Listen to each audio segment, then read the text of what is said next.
IT services company, and within IT services, we have focused on particular domains which are in information security, cyber security, uh, data center build, and the new age digital transformation technologies.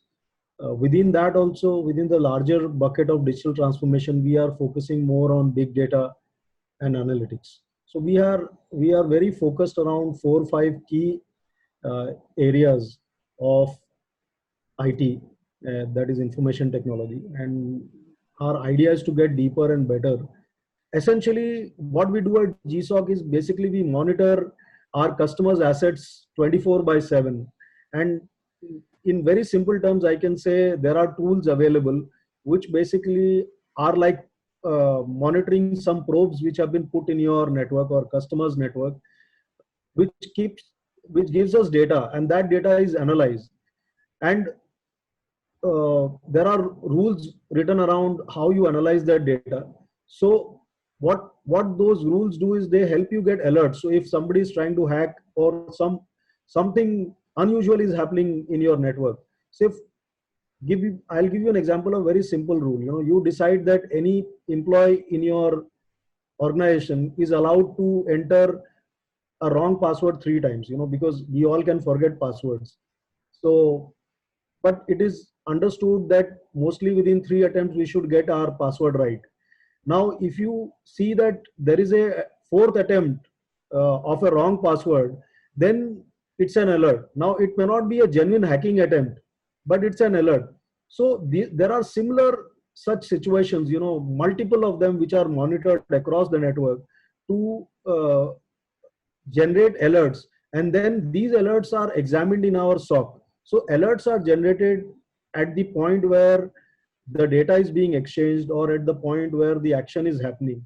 And these alerts then need to be analyzed, because once the alert is generated, you don't know whether it is a genuine hacking attempt or it's a false positive, as they call it in today's terminology.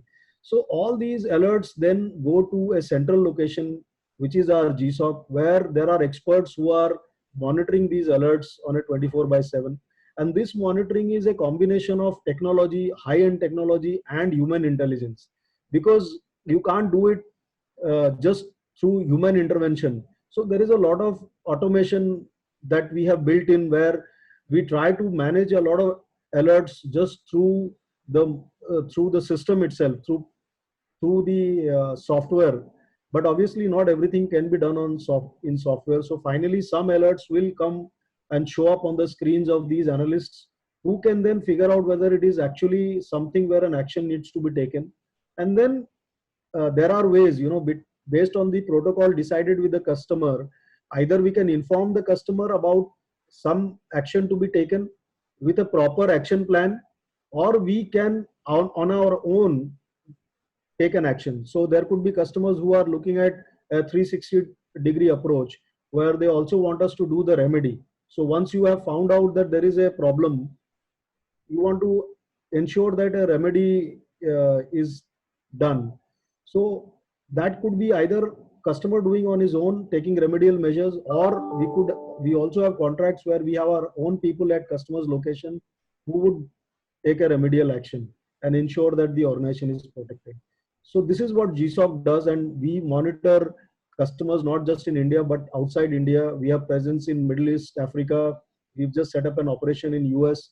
So we have customers not just in India, and these are customers in banking vertical, in manufacturing, and so on, where we do this round the clock monitoring of any security or attempted security breach, and we address them so that we are able to protect the assets of our customers. GSOC is a combination of technology, process, and people. So it means a lot of investment and a lot of high-end skills are required. Now, not every customer can afford that kind of investment, and also the kind of skills that are needed to actually run that operation. So, and it doesn't mean not every customer. There are customers who will build their own SOC, and there are large customers who do that and they run it on their own. We also do that for some customers, where we build their SOC and we manage it for them. but many customers cannot afford it, and there are customers who may not want to get into that because that is not their core business.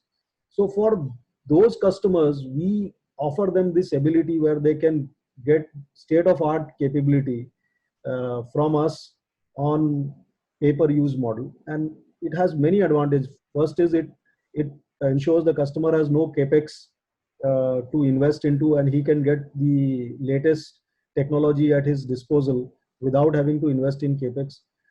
Also, it ensures he gets high-end skill sets and processes which we have defined over a period of time as part of the package, and there is no technology obsolescence. So, in because we are in a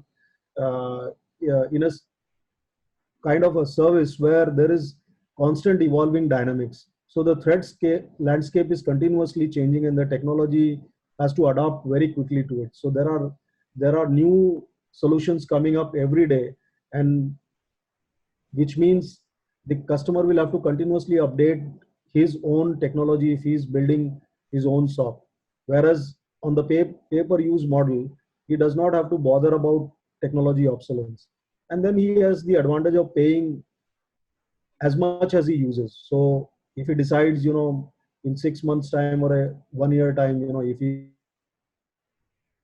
he decides that he's to move on, that option is available. So it gives him flexibility and it gives him the latest in terms of capability. Large part of IoT is used in our smart solutions. As you would know, IoT in very simple terms could be defined as using a sensor to make any dumb device smarter, which means any device with a sensor can now be monitored, and you can basically then remotely manage it. So we have picked up our own areas where we want to use IoT, and one of the area that we have picked up is in the area of traffic management. So we have a solution around traffic management where we use IoT. Uh, a typical example would be uh, to see how the traffic in a city is regulated. So as you are aware, in India there are a lot of traffic jams, and partly because the signal systems that we have are not working on the basis of traffic lengths. So using IoT, you can actually measure traffic lengths, and then you can operate the signals smartly. So this is just one example I'm saying in the area of traffic management. We also have a solution right now in smart parking. So you can use IoT to you know have a data of which are the parking slots which are available, and that information can be available through an app to any user or a car driver who's looking for a parking space, and he can get to know which is the nearest parking space. You can even share information about the charges, and he can take an informed decision.